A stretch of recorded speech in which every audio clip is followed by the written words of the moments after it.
ਦੋਸਤੋ ਅੱਜ ਮੈਂ ਤੁਹਾਡੇ ਨਾਲ ਨਾ ਬੜੇ ਇੱਕ important law and order issue ਖਾਸ ਤੌਰ ਤੇ ਜਿਹੜਾ ਮੋਹਾਲੀ ਦੇ ਵਿੱਚ ਬਲਾਸਟ ਹੋਇਆ ਉਹਦੇ ਤੇ ਚਰਚਾ ਕਰਨੀ।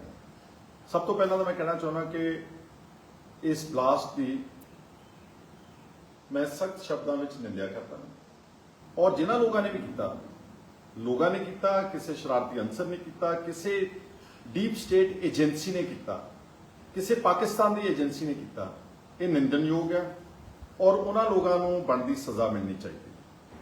ਪਰ ਇਹਦਾ ਦੂਸਰਾ ਪਹਿਲੂ ਜਿਹੜੇ ਕੋਈ ਆਮ ਪੋਲੀਟੀਕਲ ਆਦਮੀ ਨਹੀਂ ਗੱਲ ਕਰ ਰਹੇ, ਸਿਰਫ ਇੱਕੋ ਗੱਲ ਤੇ ਪਏ ਨੇ ਕਿ ਅਸੀਂ ਕੰਡੈਮ ਕਰਦੇ ਹਾਂ, ਸਜ਼ਾ ਮਿਲਣੀ ਚਾਹੀਦੀ ਆ, ਪੀਸ ਬੜਾ ਅਸੀਂ ਮੁਸ਼ਕਿਲ ਨਾਲ ਹਾਸਲ ਕੀਤਾ ਪੰਜਾਬ ਦਾ, ਇਹਦੇ 'ਚ ਕੋਈ ਸ਼ੱਕ ਨਹੀਂਗਾ। ਪਰ ਇਹਦਾ ਦੂਜਾ ਪਹਿਲੂ ਇਹ ਹੈ ਕਿ ਪੁਲਿਸ ਜਿਹੜੀ ਆ ਪੰਜਾਬ ਦੀ, ਆਪਾਂ ਸਭ ਜਾਣਦੇ ਕਿ ਕਿੰਨੀ ਕੁ ਐਫੀਸ਼ੀਐਂਟਲੀ ਕੰਮ ਕਰਦੀ ਹੈ। ਪੁਲਿਸ ਆਪਣੀ ਨਾਕਾਮੀ ਨੂੰ ਲੁਕਾਉਣ ਵਾਸਤੇ ਆਪਣੀ ਉਹਦੀ ਇੰਟੈਲੀਜੈਂਸ ਫੇਲਿਅਰ ਹੈ ਕਿ ਉਹਦੇ ਇੰਟੈਲੀਜੈਂਸ ਹੈਡਕੁਆਟਰਸ ਦੇ ਉੱਤੇ ਇੱਕ ਰਾਕਟ ਪ੍ਰੋਪੈਲਰ ਦੇ ਨਾਲ ਕੋਈ ਗ੍ਰੇਨੇਡ ਸੁੱਟਦਾ, ਬਲਾਸਟ ਕਰਦਾ, ਤਾਂ ਇਹ ਉਹਨਾਂ ਦੀ ਅਸਲ ਵਿੱਚ ਪੁਲਿਸ ਦੀ ਆਪਣੀ ਇੰਟੈਲੀਜੈਂਸ ਫੇਲਿਅਰ ਗਿਣੀ ਜਾਣੀ ਚਾਹੀਦੀ ਹੈ। ਅਗਰ ਕੋਈ ਵਿਕਸਿਤ ਮੁਲਕ ਦੇ ਵਿੱਚ ਇਸ ਤਰ੍ਹਾਂ ਦਾ ਹੁੰਦਾ ਤਾਂ ਉਹਨਾਂ ਤੇ ਰਿਸਪੌਂਸਿਬਿਲਿਟੀ ਫਿਕਸ ਹੋਣੀ ਚਾਹੀਦੀ ਹੈ। ਪਰ ਹੁਣ ਕਿਉਂਕਿ ਸ਼ੋਰ ਐਡਾ ਮਚ ਗਿਆ, ਟੈਲੀਵਿਜ਼ਨਸ ਬਹੁਤ ਪ੍ਰਚਾਰ ਕਰ ਰਹੇ ਨੇ, ਸਾਰੀਆਂ ਪਾਰਟੀਆਂ ਦੇ ਲੋਕ ਬੜਾ ਪ੍ਰਚਾਰ ਕਰਦੇ ਨੇ ਔਰ ਆਫਟਰ ਆਲ ਇਹ ਕੰਡੈਮਨੇਬਲ ਹੈਗਾ, ਮੈਂ ਦੁਬਾਰਾ ਇਹ ਗੱਲ ਕਹਿ ਰਿਹਾ। ਪਰ ਇਹਦਾ ਦੂਜਾ ਪਹਿਲੂ ਇਹ ਹੈ ਕਿ ਪੁਲਿਸ ਆਪਣੀ ਨਾਕਾਮੀ ਨੂੰ ਲੁਕਾਉਣ ਵਾਸਤੇ ਔਰ ਜਿਹੜਾ ਪਬਲਿਕ ਦਾ ਪ੍ਰੈਸ਼ਰ ਪੈਣ ਲੱਗ ਜਾਂਦਾ ਨਾ, ਬਿਕੋਜ਼ ਹਰ ਇੱਕ ਵਿਅਕਤੀ ਗਵਰਨਮੈਂਟ ਨੂੰ ਔਰ ਪੁਲਿਸ ਨੂੰ ਗਾਲੀ ਗਲੋਚ ਕਰਨ ਲੱਗ ਜਾਂਦਾ ਔਰ ਉਸ ਨੂੰ ਜ਼ਿੰਮੇਵਾਰ ਠਹਿਰਾਉਣ ਲੱਗ ਜਾਂਦਾ। ਉਸ ਦਾ ਦੂਸਰਾ ਪਹਿਲੂ ਹੈ ਕਿ ਫਿਰ ਪੁਲਿਸ ਆਪਣੀ ਨਲਾਇਕੀ ਨੂੰ ਲੁਕਾਉਣ ਵਾਸਤੇ ਬਹੁਤ ਸਾਰੇ ਬੇਗੁਨਾਹ ਲੋਕਾਂ ਨੂੰ ਇਨਵੋਲਵ ਕਰ ਦਿੰਦੀ ਹੈ। ਪੁਲਿਸ ਨੂੰ ਕੌਣ ਪੁੱਛੇਗਾ ਕਿ ਕੌਣ ਅਸਲ ਵਿੱਚ ਗੁਨਾਹਗਾਰ ਹੈ ਤੇ ਕਿਹੜੇ ਲੋਕ ਨਿਰਦੋਸ਼ ਨੇ। ਔਰ ਬਹੁਤ ਸਾਰੇ ਲੋਕਾਂ ਨੂੰ ਖਾਲਿਸਤਾਨੀ ਮੋਡਿਊਲ ਕਹਿ ਕੇ ਬੜਾ ਸੌਖਾ ਜਿਹਾ ਸ਼ਬਦ ਲੱਭਿਆ ਹੋਇਆ, to browbeat Sikhs, to browbeat Punjabis, to tarnish ਦੀ ਇਮੇਜ ਆਫ ਪੰਜਾਬ ਨੂੰ ਔਰ ਸਿੱਖਾਂ ਦੀ ਇਮੇਜ ਨੂੰ ਟਾਰਨਿਸ਼ ਕਰਨ ਲਈ ਬੜਾ ਸੁਖਾਲਾ ਲਫ਼ਜ਼ ਅੱਜ ਸਾਰੇ ਦੇਸ਼ ਦੇ ਮੀਡੀਆ ਦੇ ਕੋਲ ਲੱਭਿਆ ਹੋਇਆ ਕਿ ਇਹ ਖਾਲਿਸਤਾਨੀ ਮੋਡਿਊਲ ਸੀਗੇ, ਅਸੀਂ ਚੱਕ ਕੇ ਫੜ ਕੇ ਅੰਦਰ ਦੇ ਦਿੱਤੇ ਨੇ। ਇੱਕ ਨਹੀਂ ਅਨੇਕਾਂ ਦੇ ਉੱਤੇ ਕਾਰਵਾਈ ਹੋਣ ਦਾ ਖਦਸ਼ਾ ਵਾ। ਔਰ ਮੈਂ ਜਿਹੜੀ ਗੱਲ ਕਹਿ ਰਿਹਾ ਕੋਈ ਪਹਿਲੀ ਵਾਰ ਨਹੀਂ ਕਹਿ ਰਿਹਾ ਕਿ ਨਿਰਦੋਸ਼ ਲੋਕਾਂ ਦੇ ਉੱਤੇ ਕਾਰਵਾਈ ਕਰਦੀ ਪੁਲਿਸ। ਤੁਹਾਨੂੰ ਯਾਦ ਹੋਵੇਗਾ ਜਦੋਂ ਬਰਗਾੜੀ ਦਾ ਪ੍ਰੈਸ਼ਰ ਵਧਿਆ ਲੋਕਾਂ ਦਾ ਪੁਲਿਸ ਦੇ ਉੱਤੇ, ਸਰਕਾਰ ਦੇ ਉੱਤੇ, ਤੇ ਸੁਖਬੀਰ ਸਿੰਘ ਬਾਦਲ ਨੇ ਦੋ ਬ੍ਰਦਰ ਸੀ, ਸ਼ਾਇਦ 5 ਗ੍ਰਾਈਂ ਕਲਾਂ ਦੇ ਸੀਗੇ ਮੋਗਾ ਜ਼ਿਲ੍ਹੇ ਦੇ, ਰੁਪਿੰਦਰ ਤੇ ਜਸਵਿੰਦਰ। ਪੁਲਿਸ ਨੇ ਕਿਹਾ ਕਿ ਹੁਣ ਅਸੀਂ ਗਲੋਂ ਤਾਂ ਆਪਣੇ ਲਾਉਣਾ ਕੁਛ ਨਾ ਕੁਛ। ਉਹਨਾਂ ਨੂੰ ਲਿਆ ਕੇ 3rd ਡਿਗਰੀ ਟੌਰਚਰ ਕੀਤਾ, ਉਹਨਾਂ ਦੇ ਚੱਡੇ ਪਾੜ ਦਿੱਤੇ, ਉਹਨਾਂ ਨੂੰ ਬਹੁਤ ਬੁਰੀ ਤਰ੍ਹਾਂ ਟੌਰਚਰ ਕੀਤਾ, ਉਹਨਾਂ ਤੋਂ ਮਨਵਾਇਆ ਕਿ ਅਸੀਂ ਬੇਅਦਬੀਆਂ ਤੇ ਜੋ ਵੀ ਗਲਤ ਕੰਮ ਕੀਤੇ ਨੇ ਗੁਰੂ ਗ੍ਰੰਥ ਸਾਹਿਬ ਦੇ, ਅਸੀਂ ਕੀਤੇ ਨੇ। ਹਾਲਾਂਕਿ ਉਹ ਦੋਨੋਂ ਗੁਰਸਿੱਖ ਸੀਗੇ, ਦੋਨੋਂ ਅੰਮ੍ਰਿਤਧਾਰੀ ਸੀ। ਲੱਕੀਲੀ ਵਰਲਡ ਵਾਈਡ ਪ੍ਰੈਸ਼ਰ ਪਿਆ, ਲੋਕਾਂ ਨੇ ਜਿਹੜੇ ਬੈਠੇ ਸੀ ਦੁਨੀਆ ਭਰ ਦੇ ਵਿੱਚ ਲੋਕ, ਉਹਨਾਂ ਨੇ ਔਰ ਪਿੰਡ ਵਾਲਿਆਂ ਨੇ ਔਰ ਇਲਾਕੇ ਨਿਵਾਸੀਆਂ ਨੇ ਗਵਾਹੀ ਦਿੱਤੀ ਕਿ ਇਹ ਤਾਂ ਬਿਲਕੁਲ ਨਿਰਦੋਸ਼ ਬੰਦੇ ਨੇ, ਤਾਂ ਆਪ ਏਡੇ ਧਾਰਮਿਕ ਨੇ ਕਿ ਇਹ ਗੁਰੂ ਗ੍ਰੰਥ ਸਾਹਿਬ ਦੀ ਅਵੱਗਿਆ ਤੇ ਉਹਦੀ ਤੋਹੀਨ ਤੇ ਉਹਦੀ ਬੇਅਦਬੀਆਂ ਕਰ ਸਕਦੇ ਨੇ। ਕਿੱਸਾ ਕੁੱਤਾ ਉਹਦੇ ਤੇ ਏਡਾ ਪ੍ਰੈਸ਼ਰ ਪਿਆ ਕਿ ਪੁਲਿਸ ਨੂੰ ਆਪਣੀ ਗਲਤੀ ਸਵੀਕਾਰ ਕਰਨੀ ਪਈ। ਨਹੀਂ ਤਾਂ ਸੁਖਬੀਰ ਸਿੰਘ ਬਾਦਲ ਦਾ ਪੁਲਿਸ ਹੈਡਕੁਆਟਰ ਵਿੱਚ ਪ੍ਰੈਸ ਕਾਨਫਰੰਸ ਕਰਕੇ ਡੀਜੀਪੀ ਨੂੰ ਨਾਲ ਬਿਠਾ ਕੇ ਉਹ ਤਾਂ ਨਾਡਾ ਸਾਹਿਬ ਗੁਰਦੁਆਰਾ ਸਾਹਿਬ ਗੁਰੂ ਸਾਹਿਬ ਦਾ ਧੰਨਵਾਦ ਕਰਨ ਲਈ, ਅਰਦਾਸ ਕਰਨ ਲਈ ਚਲੇ ਵੀ ਗਏ ਸੀਗੇ ਸ਼ਾਇਦ। ਅਲਟੀਮੇਟਲੀ ਉਹਨਾਂ ਦੋਨਾਂ ਭਰਾਵਾਂ ਨੂੰ ਪੁਲਿਸ ਨੂੰ ਛੱਡਣਾ ਪਿਆ। ਕਿਸੇ ਦੇ ਐਕਸ਼ਨ ਨਹੀਂ ਲਿਆ ਕਿ ਜਿਹਨਾਂ ਲੋਕਾਂ ਨੇ 3rd ਡਿਗਰੀ ਟੌਰਚਰ ਕੀਤਾ, ਉਹਨਾਂ ਵਿਚਾਰਿਆਂ ਦੇ ਜ਼ਿੰਦਗੀ ਖਰਾਬ ਕਰ ਦਿੱਤੀ, ਉਹਨਾਂ ਕਿਸੇ ਤੇ ਰਿਸਪੌਂਸਿਬਿਲਿਟੀ ਨਹੀਂ ਫਿਕਸ ਕੀਤੀ। ਸੋ ਸਾਬਤ ਹੋ ਗਿਆ ਨਾ ਕਿ ਬੇਗੁਨਾਹ ਲੋਕਾਂ ਨੂੰ ਪੁਲਿਸ ਫਰੇਮ ਕਰਦੀ ਹੈ। ਇਹ ਅੱਜ ਦੀ ਗੱਲ ਨਹੀਂ, ਪੁਰਾਣੀ ਗੱਲ ਤੁਰੀ ਆਉਂਦੀ ਹੈ। ਔਰ ਦੂਸਰਾ, ਹੁਣੇ ਕਰਨਾਲ ਦੇ ਵਿੱਚ ਜਿਹੜੇ ਕੁਝ ਫੜੇ ਗਏ 4 ਲੋਕ, ਜਿਨ੍ਹਾਂ ਤੋਂ ਕੁਝ ਸਮੱਗਰੀ ਵੀ ਫੜੀ ਗਈ ਆ, ਮਸਟ ਵੀ ਜੋ ਤੁਸੀਂ ਕਹਿ ਰਹੇ ਹੋ, ਅਗਰ ਪੁਲਿਸ ਕਹਿ ਰਹੀ ਆ ਤਾਂ ਸਾਨੂੰ ਭਰੋਸਾ ਹੀ ਕਰਨਾ ਪੈਂਦਾ ਵਾ। ਉਹਦੇ ਸਿਲਸਿਲੇ ਵਿੱਚ ਹੁਣ 2 ਬੱਚੇ ਜਿਹੜੇ ਬਿਲਕੁਲ ਗਰੀਬ, ਉਹ ਫਿਰੋਜ਼ਪੁਰ ਜ਼ਿਲ੍ਹੇ ਦੇ ਚੱਕੇ ਨੇ, ਫਰੀਦਕੋਟ ਦੇ ਚੱਕੇ ਨੇ। ਜਸ਼ਨਦੀਪ 12ਵੀਂ ਜਮਾਤ ਦਾ ਇੱਕ ਸਟੂਡੈਂਟ ਹੈ ਔਰ ਉਹਦੇ ਪਿਤਾ ਸਿਵਲ ਹਸਪੀਟਲ ਫਰੀਦਕੋਟ ਵਿੱਚ ਦਰਜਾ 4 ਦੇ ਮੁਲਾਜ਼ਮ ਨੇ, ਐਡੇ ਗਰੀਬ ਨੇ। ਔਰ ਜਿਹੜਾ ਬੱਚਾ ਹੈਗਾ ਜਸ਼ਨਦੀਪ, ਜਿਹੜਾ ਨੌਜਵਾਨ ਹੈ 12ਵੀਂ ਦੇ, ਉਹਦੇ ਪੇਪਰਸ ਡਿਊ ਸੀਗੇ, ਉਹ ਮੁੰਨਾਵੀ ਹੈ, ਉਹਦੇ ਕਿਤੇ ਕੋਈ ਗੁਰਸਿੱਖ ਨਿਗਾ, ਕੋਈ ਖਾਲਿਸਤਾਨ ਦੀ ਉਹਦੇ ਕੋਈ ਨਜ਼ਰ ਨਹੀਂ ਆਉਂਦੀ ਝਲਕ। ਮੈਂ ਜਿਹੜੇ ਐਸਐਸਪੀ ਫਿਰੋਜ਼ਪੁਰ, ਕਿਉਂਕਿ ਫਿਰੋਜ਼ਪੁਰ ਪੁਲਿਸ ਨੇ ਦੋਨਾਂ ਨੂੰ ਚੱਕਿਆ, ਇੱਕ ਸ਼ਾਇਦ ਆਕਾਸ਼ ਆ, ਉਹ ਦੂਸਰਾ ਬੱਚਾ ਜਿਹੜਾ, ਤੇ ਮੈਂ ਫਿਰੋਜ਼ਪੁਰ ਦੇ ਐਸਐਸਪੀ ਜਿਹੜੇ ਇਸ ਵੇਲੇ ਨੇ ਚਰਨਜੀਤ ਸਿੰਘ, ਉਹਨਾਂ ਨਾਲ ਗੱਲ ਕੀਤੀ। ਉਹਨਾਂ ਨੂੰ ਸਿਰਫ ਇਹ ਕਿਹਾ ਵਾ ਕਿ ਤੁਸੀਂ ਵੈਰੀਫਾਈ ਜ਼ਰੂਰ ਕਰਿਓ, ਕਿਉਂਕਿ 12ਵੀਂ ਜਮਾਤ ਦੇ ਬੱਚੇ ਨੂੰ ਤੁਸੀਂ ਹੁਣੇ ਖਾਲਿਸਤਾਨੀ ਬਣਾ ਦਿਓਗੇ, ਉਹਦਾ ਤਾਂ ਸਾਰਾ ਪੋਲੀਟੀਕਲ, ਉਹਦਾ ਤਾਂ ਸਾਰਾ ਕੈਰੀਅਰ ਖਤਮ ਹੋ ਗਿਆ ਔਰ ਉਹ ਪੱਕਾ ਹਾਰਡਨ ਕ੍ਰਿਮੀਨਲ ਬਣ ਕੇ ਨਿਕਲੇਗਾ ਜੇਲ੍ਹ ਚੋਂ, ਅਗਰ ਤੁਸੀਂ ਉਹਨੂੰ ਮੌਕਾ ਦਿਓ।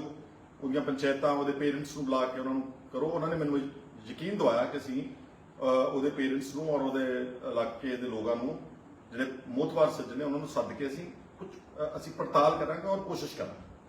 ਲੇਕਿਨ ਇਹ ਜਿਹੜਾ ਮੈਂ ਮਾਮਲਾ ਕਹਿ ਰਿਹਾ ਮੋਹਾਲੀ ਦਾ ਬਲਾਸਟ ਦਾ, ਇਹਦੇ ਚ ਆਉਣ ਵਾਲੇ ਦਿਨਾਂ ਚ ਬਹੁਤ ਛਾਪੇਮਾਰੀ ਹੋਣੀ ਇੱਧਰ ਉੱਧਰ ਖੱਬੇ ਸੱਜੇ, ਔਰ ਪੁਲਿਸ ਹੁਣੇ ਇਹੀ ਮੋਹਾਲੀ ਦੀ ਪੁਲਿਸ ਹੁਣੇ ਹਾਲ ਹੀ ਵਿੱਚ ਬੱਗੇ ਵਾਲੇ ਅਰੈਸਟ ਵਿੱਚ ਬਹੁਤ ਵੱਡੀ ਤੋਹੀਨ ਕਰਾ ਚੁੱਕੀ ਹੈ। ਇਹਨਾਂ ਦੇ ਬੱਚਾ ਵੀ ਦਰਜ ਹੋ ਗਿਆ ਉੱਥੇ ਅਬਡਕਸ਼ਨ ਕਿਡਨੈਪਿੰਗ ਦਾ। ਉਹਨਾਂ ਨੇ ਛੱਡਣਾ ਨਹੀਂ ਬੀਜੇਪੀ ਵਾਲਿਆਂ ਨੇ, ਉਹਨਾਂ ਨੇ ਇਹਨਾਂ ਦੇ ਅਲਟੀਮੇਟਲੀ ਅਫਸਰਾਂ ਤੋਂ ਉੱਤੇ ਜਿਹੜੇ ਅਰੈਸਟ ਕਰਨ ਗਏ ਸੀ ਉਤਲਿਆਂ ਤੇ ਐਸਐਸਪੀ ਲੈਵਲ ਤੇ ਏਡੀਜੀ ਲੈਵਲ ਤੱਕ ਉਹ ਕਾਰਵਾਈ ਕਰਨਗੇ, ਮੇਰੀ ਗੱਲ ਯਾਦ ਰੱਖਣਾ ਤੁਸੀਂ।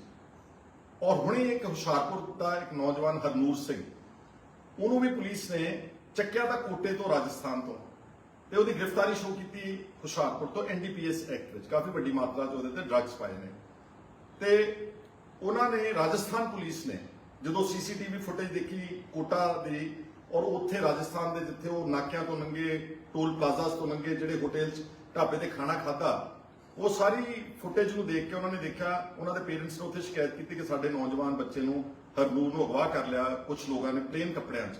ਉੱਥੇ ਐਫਆਈਆਰ ਦਰਜ ਹੋ ਗਈ ਪੰਜਾਬ ਪੁਲਿਸ ਵਾਲੇ ਹੁਸ਼ਿਆਰਪੁਰ ਪੁਲਿਸ ਦੇ ਅਫਸਰਾਂ ਦੇ ਉੱਤੇ, ਫਿਰ ਦਰਜ ਹੋ ਗਈ ਹੈ। ਔਰ ਹਰਨੂਰ ਦੇ ਪੇਰੈਂਟਸ ਨੇ ਆਣ ਕੇ Punjab Haryana high court move ਕੀਤਾ। ਉਹਦੇ 'ਚ ਉਹਦੀ ਜਿਹੜੀ ਐਨਡੀਪੀਐਸ ਦਾ ਪਰਚਾ, ਉਹਦੇ 'ਚ ਟ੍ਰਾਇਲ 20 ਦਿਨਾਂ ਚਲਾਨ ਪੇਸ਼ ਕਰਤਾ ਸੀ, ਉਹਦੀ ਟ੍ਰਾਇਲ ਵੀ ਸਟੇ ਕਰ ਦਿੱਤੀ। ਸੋ ਪੰਜਾਬ ਪੁਲਿਸ ਦਾ ਜਿਹੜਾ ਕਿਰਦਾਰ ਹੈ, ਮੈਂ ਸਭ ਨੂੰ ਆਣਾ ਨਹੀਂ ਕਹਿੰਦਾ, ਬਹੁਤ ਚੰਗੇ ਅਫਸਰ ਬੈਠੇ ਨੇ, ਬੜੇ ਅੱਛੇ ਐਫੀਸ਼ੀਐਂਟ ਅਫਸਰ ਬੈਠੇ ਨੇ, ਬੜੇ ਓਨੈਸਟ ਲੋਕ ਬੈਠੇ ਨੇ, ਪਰ ਇਹ ਸੂਬੇ ਤੋਂ ਉੱਪਰ ਨਹੀਂਗਾ। ਔਰ ਪੰਜਾਬ ਦੇ ਵਿੱਚ ਕਿਉਂਕਿ ਬਾਰਡਰ ਸਟੇਟ ਹੈ, ਜੰਮੂ ਕਸ਼ਮੀਰ ਔਰ ਪੰਜਾਬ ਇਸ ਤਰ੍ਹਾਂ ਦੀ ਸਟੇਟਸ ਹੈ ਕਿ ਇੱਥੇ ਲਗਾਤਾਰ ਡਰੋਨਸ, ਹਥਿਆਰਾਂ ਦੀ ਰਿਕਵਰੀ, ਐਕਸਪਲੋਸਿਵ ਦੀ ਰਿਕਵਰੀ, ਇਹ ਲਗਾਤਾਰ ਨਿਰੰਤਰ ਇੱਕ ਕੈਂਪੇਨ ਹੈ। ਅਗਰ ਤੁਸੀਂ ਥੋੜਾ ਠੰਡੇ ਦਿਮਾਗ ਨਾਲ ਸੋਚੋ, ਇਹ ਕੈਂਪੇਨ ਹੈ, ਇੱਕ ਪਲਾਨਡ ਕੈਂਪੇਨ ਨਜ਼ਰ ਕਿ ਇਹਨਾਂ ਨੂੰ ਰੱਖੋ ਟੈਂਟੇ ਹੁਕਸ ਤੇ, ਇਹਨਾਂ ਨੂੰ ਬਦਨਾਮੀ ਜੀ ਕਰੀ ਚੱਲੋ ਕਿ ਇਹ ਵੱਖਵਾਦੀ ਨੇ, ਇਹ ਅਲੱਗਵਾਦੀ ਨੇ, ਇਹ ਖਾਲਿਸਤਾਨੀ ਨੇ, ਇਹਨਾਂ ਨੂੰ ਟਾਰਨਿਸ਼ ਕਰੀ ਚਲੋ, ਪਬਲਿਕ ਓਪੀਨੀਅਨ ਆਪਣੇ ਹੱਕ ਵਿੱਚ ਬਿਲਡ ਕਰੀ ਚਲੋ। ਇਹ ਹੁਣ ਕੌਣ ਕਰਦਾ? Anybody knows. ਇਹ ਮੈਂ ਤਾਂ ਤੁਹਾਨੂੰ ਦੁਬਾਰਾ ਕਹਿਣਾ ਚਾਹੁੰਦਾ, ਕਿਸੇ ਏਜੰਸੀ ਦਾ ਵੀ ਕੰਮ ਹੋ ਸਕਦਾ, ਇਹ ਪਾਕਿਸਤਾਨ ਦੀ ਏਜੰਸੀਆਂ ਦਾ ਵੀ ਕੰਮ ਹੋ ਸਕਦਾ।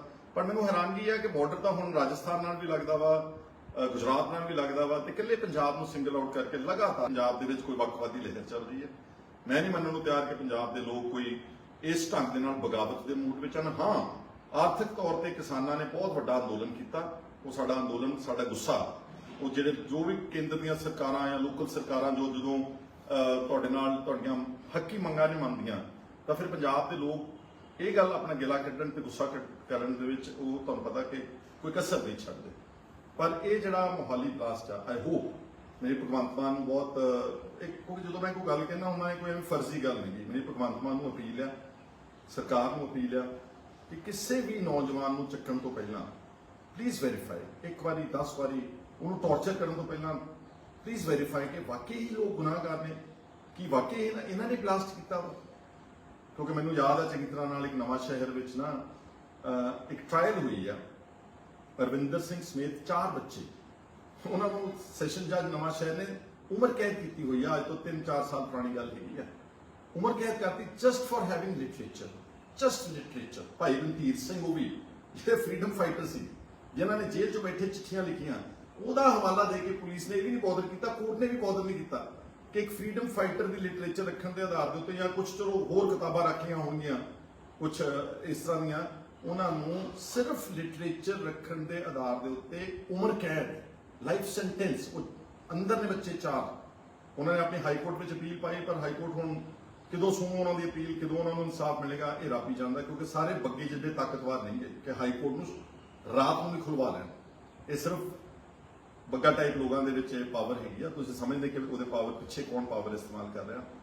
ਸੋ ਮੈਂ ਤਾਂ ਸਿਰਫ ਅੱਜ ਮੇਰਾ ਮਕਸਦ ਇਹ ਸੀਗਾ ਕਿ ਇੱਕ ਬਹੁਤ ਰੈਟੋਰਿਕ ਚੱਲ ਰਿਹਾ ਵਾ ਪੰਜਾਬ ਦੀ ਧਰਤੀ ਤੇ, ਇੰਡੀਆ ਦੀ ਧਰਤੀ ਤੇ, ਕਿ ਬਹੁਤ ਜ਼ੁਲਮ ਹੋ ਗਿਆ, अलगवादी और बहुत सारे ऐसी संस्थाएं हैं, ऐसी जथेबंदियां हैं जो भारत को तोड़ना चाहती हैं, इसकी एकता और अखंडता को डैमेज करना चाहती हैं।